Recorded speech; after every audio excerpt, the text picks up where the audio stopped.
kining unom ka lugar gi-monitor aron ma trace Bato de la Rosa. So gisunod-sunod radanis bato di ay. Dili makatulog.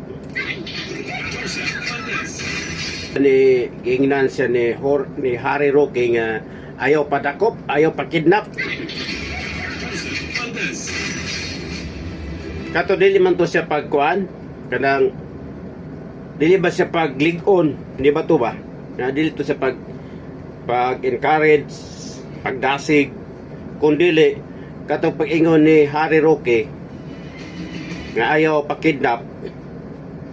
Dili to yung nga gidasig si Bato na nagilig-on, gipunan iyang kahadlok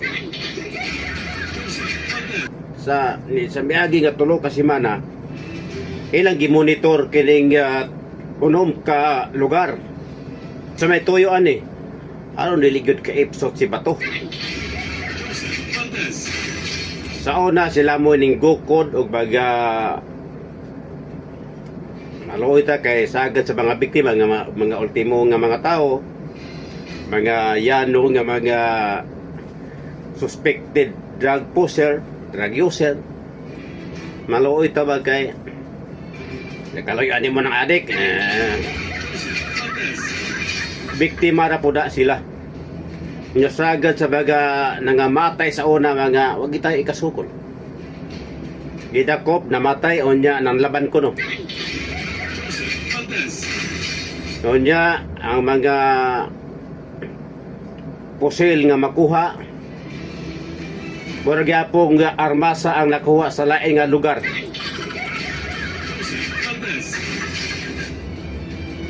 Karon kung tinuod tong inyo hagi kuan dili kaning gibati di Bato karon, dili ni siya basta-basta kahadlok.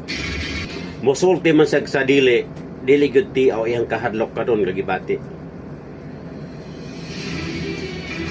Pero ko tinuod pod nga love nila ang ilahang Tatay Digong.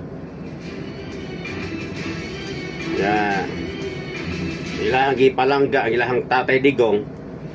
Dapat musurrender siya voluntarily.